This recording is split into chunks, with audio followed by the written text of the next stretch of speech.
Living Local Carolina with Katie Turner. Local trends, shopping, dining, and more. This is Living Local Carolina.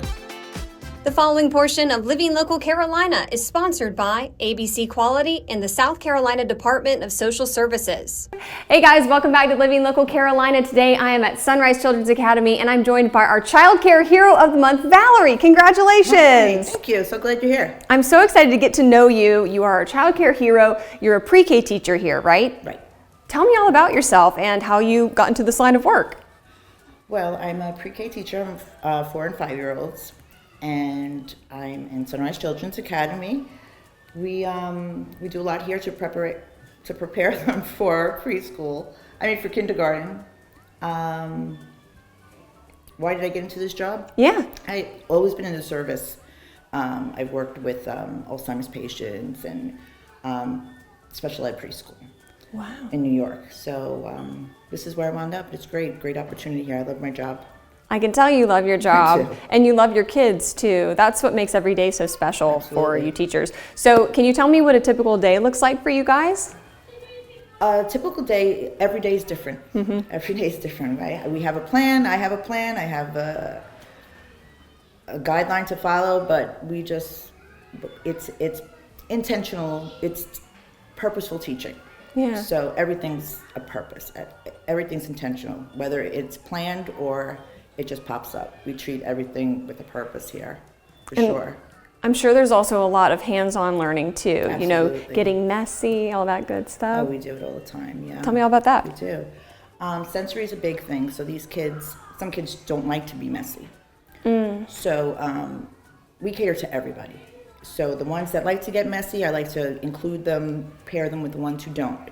And I'll come around and we'll feel it, and just so they get their hands in there and do it. But we're always doing some kind of craft. Always doing some kind of craft. I love that. Why do you think it's so important for parents and students to have great childcare, to have access to that? Well, first and foremost, because they're going to be the adults soon taking care of us. And I think it's so easy to put children in a center and just have at it. But it takes a good center to do intentional teaching and set them up so they know exactly what they're doing. Role play, show them, and then leave them and let them do it. You know, and it has to be done with purpose for sure. And I think this place is great for that, and that they allow me to do that. Yeah. Do you have a favorite part of your day? I do. We have wow words, and when you hear them say these words they can't pronounce, but you know what they're saying. So cute. And they'll tell you, like today, it was famished. Famished. So they're like, I'm so famished. So when our cook comes, you know, they're like, Miss Valerie, I'm so famished. But I know they love the Writing Center. That's one of their favorites, and I love that too. I do. I love that, and Play-Doh's always a great one. Yeah. And you were telling me earlier that you love your parents too, and you're very involved with the parents. Tell me all about that. Well, in my career, I've been blessed with good parents the whole time, which is wonderful. My current parents are wonderful. They support us completely. Any wild idea I have, they're right behind me. We send home family projects that they do. We have reading logs, simple reading logs, but the parents are involved, and every month they hand in the reading log, and the kids tell us what their favorite books were. So there's a lot of family involvement. And do you have any upcoming projects that you're excited about? I do. We're actually going to be doing a fundraiser for Kind Keepers Rescue. It's going to run from February 2nd to February 12th, so it correlates with Valentine's Day. Love that. And we're going to reach out to local mom and pop shops to help us out. And the goal is to show them that we're a school family, which I tell them every day, but as a community, we're one community that has to help each other out, for sure. Love that. Yeah. Visit abcquality.org/childcareheroes to nominate a teacher for Child Care Hero of the Month. This portion of Living Local Carolina was sponsored by ABC Quality and the South Carolina Department of Social Services.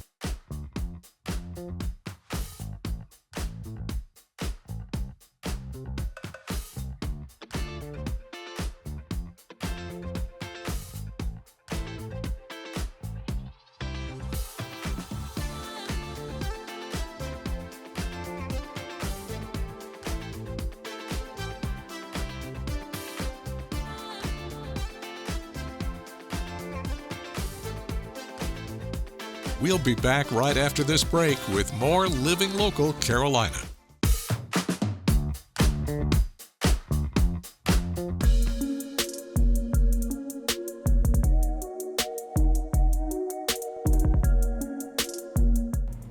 Well, thanks for joining us today on Living Local Carolina. I am at ESA Fitness Club with Terrence. How are you doing this morning? I'm doing well. How are you? I'm doing great, and I have some questions for you. All right, I'm ready to answer. First question, what does ESA stand for? ESA stands for Enhanced Speed and Agility. Okay. Yeah, so most people come to me to get faster, to get more agile, to have more mobility, and more explosiveness. So Love yeah. that. Well, give me a little bit about your background. How did you get into this? I got into it after I was training for the NFL, and I had a trainer in college. And then I went up to Maryland after I played in the All-Star game my senior year, and I trained with Vernon Davis trainer, and it kind of opened my eyes to a lot more different style of training than what I was getting in college. Interesting. And then I was in the CFL in rookie camp with the Montreal Alouettes, and got cut from there, came back home, and started coaching and started training some kids. I put a speed and agility clinic on, got it sponsored, had about 40 kids come out. It was amazing. Wow. And I was like, okay, I like it a little bit. Yeah. And then I just opened a facility with about 4 or 5 clients, $1,000 in a 1,000 square foot facility. And that was 12 years ago. Yeah. Wow. And now I'm here. Now we're here, and what is this location? It's pretty prime, man, I gotta say. Yeah, it's so this is downtown redevelopment zone, okay?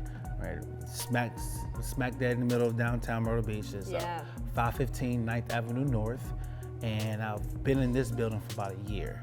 Okay. So I decided to come down here, one, to be a part of the community, be a part of the redevelopment and all the stuff that's going on downtown.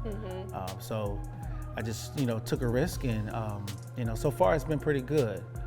We got a lot of neighbors coming down on this street, and I like the plans that's what's happening down here.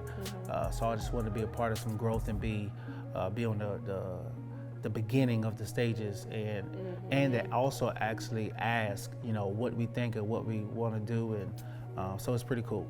Love it. Yeah. Okay, who's the typical client that you see on a daily basis? I know that you have all these different sports painted up on the wall, which he did himself, by the way. Love that. Yeah. A typical client is a high school and a middle school athlete. I do some 4th and 5th graders. I kind of start around 10 years old. That's kind of like my stopping point. I've had some 9-year-olds that were pretty mentally there, that can stay locked in the whole session. And then when the seasons kind of change, I get my college guys and girls coming back in, and then I get some of my professional athletes, they'll drop in. I can't just rely on college and pro athletes, because their seasons are longer at school, but most of my clientele are high school and middle school athletes, so we're trying to build them up. But the key is catch them in middle school. So by the time they get to high school, by the time they're juniors and seniors, they're 10 times better, and to give them a better chance to either go to college or make their varsity squad. So that's the typical. And I also do adult personal training as well. So in the morning times, that's what I spend my time with doing. I think a lot of people wonder where these great athletes come from, and I think a lot of times this is the thing that really makes the biggest difference for kids.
Good morning, everyone. Thanks for joining us today on Living Local Carolina. We are talking dog training tips, the top tips from Joyelle, the expert. Joyelle, how are you doing? I'm good, thank you. How are you? I'm doing great. Good. So tell me a little bit about yourself first before we get into the tips. So my name is Joyelle Leonard, and I am the owner of Off Leash Canine Myrtle Beach, and we have been in this area about 11 years.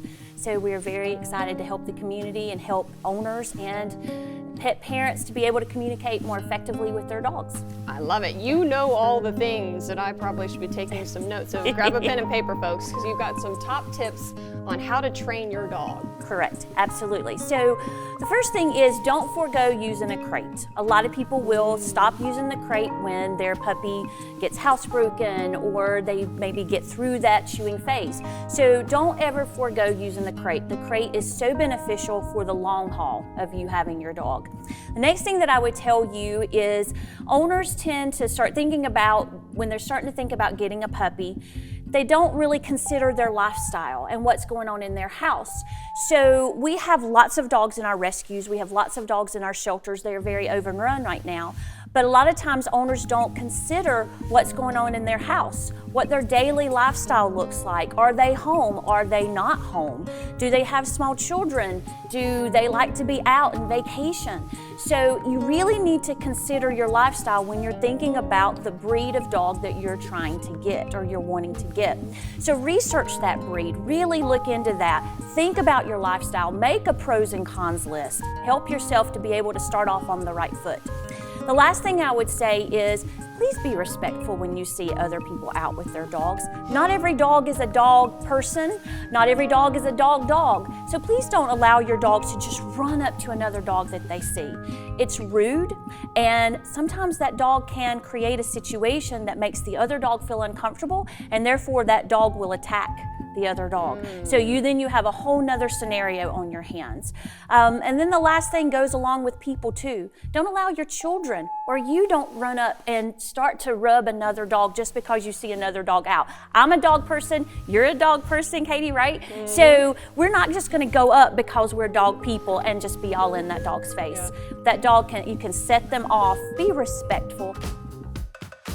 Well, it is a hot and sunny day here on Pawleys Island, and I am joined by Mr. Thomas Williams. How are you doing? Great, hot, but I'm still here. Yeah, we're holding in there. But tell me about you and what you do. Well, my name is Thomas Williams. My telephone number is 814-8598. Area code is 843. I live in McClennanville, but I come from McClennanville to Pawleys Island for the last 29, 30 years.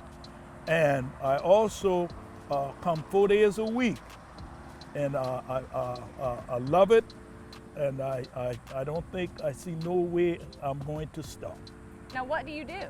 I do the, if you see the stick I got, I do the cobra, I do the owl, I do the rattlesnakes, I do the fish, the flounder, the rainbow trout, the catfish, wide-mouth bass. If you name it, I can do it. Now, how did you learn that you could actually do this? Or at my father, 3 generations back, and my older brother showed me because my father had passed away. And he showed me how to do it, and then after that, it's just history. But some of the things, like my brother couldn't do a cobra, he couldn't do an alligator, which a whole alligator, that's what I do also. The big flounders, or he could have made just regular sticks. But you can get a little fancy with it. Yes, huh? I just gotta. If I see it in with my eyes, I don't have to have a picture. I can automatically draw it. That is so cool. Yes. You're able to hand carve these sticks, and Right. then you even paint them and seal them, and they're very functional as much as they're beautiful. Right. If you see this one, this is what you call a honeysuckle vine wrapped around a cherry. The head is a put on. So this is got a rod, a steel rod, not anything else in there but a steel rod. So in case if you drop it, it won't break. Okay, so you're out here 4 days a week. Can you tell me the address and where people can find you? Yes, you can find me at 1061 5 Pawleys Island, near the bakery.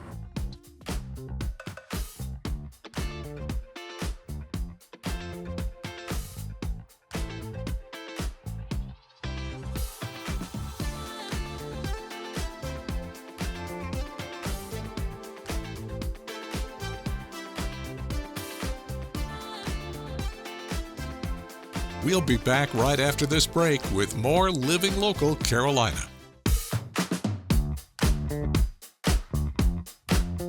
Well, today we're talking about a very important topic. I'm joined by Simon and Cindy from Carolina Forest Elementary School. How are you guys doing? We're doing good. Great. Wonderful. Now, you both work in education, but you also are co-authors of a book. Tell me about this book. Okay, so this book is Adapting Behavior Practices, Reframing Your Approach to Discipline, and we, for the past 5 years, the two of us have been working together with behavior a lot. And so we just realized that getting to the root of the behavior helps tremendously, and it helps the kids not to repeat the same behavior. So we kind of came together and just thought of ways to help the kid to change the behavior. So who is this book for? This book is for parents and teachers, and really for adults, because everybody gets frustrated when it comes to behavior, and they wonder, what are we going to do? And even for me as a parent, it's helpful because we tend to work with our own kids a little differently than we work with other people's kids. So, being consistent and putting these things into practice it's difficult because it's time consuming, but the consistency is what wins in the long run. So can you give me some examples maybe that are in the book without spoiling too much?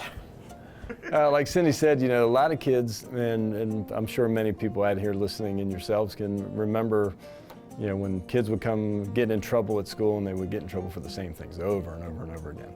So, like the front of the book shows, there are some roots in the ground and a child being like a plant. When something goes wrong with your crops, you got to figure out what's wrong in the dirt, not what's on top. So once you get to that root, and it does take time, because as we say in there, it takes them a long time to get that way. It takes a long time to get them out. And gaining that trust with us or whoever they work with is the first step in getting to the root of that problem. Yeah, and I would say definitely building the relationship. Relationships are everything. When you get the relationships with these kids, we've had a lot of kids that just came from tough situations, and the two of us, we just team up and kind of become that safe space for them. Right. And they know it, and then it just helps. Well, tell me also, for parents and other teachers who have read the book, what has been the response? Well, for some who kind of been in education for a long time, it's like a new thing for them. It's almost like they're having to retrain their thinking and their brain. And, and I say all the time, like, this is just a new generation of kids. Like, you can't do the same thing that you did a long time ago to reach this generation, because they have so many other things coming up against them, like social media. And they just carry a lot. And so you just have to approach it a different way. Yeah. So. Because everybody, wants to see old school, though. Right. Our grandparents' old school was a lot different than our old school, so there's always a new school coming.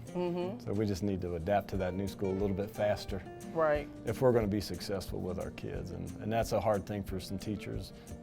If we can help them understand this practice, in the long run, it's going to be a smoother classroom. Their scores will be better because we're really, we like scores, but without those relationships, those scores really don't matter. Now, Cindy, do you have another book as well? I do. This is actually my third children's book. I'm always trying to write, because I am a counselor, giving kids tools that they can use when I'm not there, and so this book is Same Love, Different Homes, and it is about kids that are in divorce situations. And so I think out of all the books, like, this was the one that I could connect to the most, because I was that kid. And so when I wrote it, it was really rewarding for me as well. So, yeah. So if anybody's interested in purchasing one of your books, where can they find these? They can find them on Amazon. They're both on Amazon.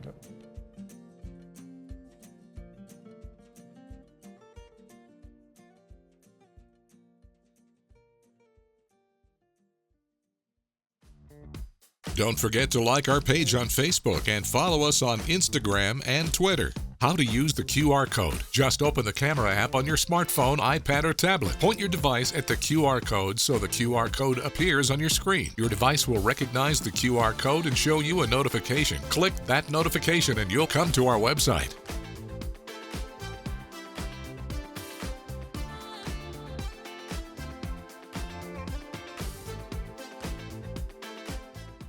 Living Local Carolina, weekday mornings at 9:30 on WBTW News 13.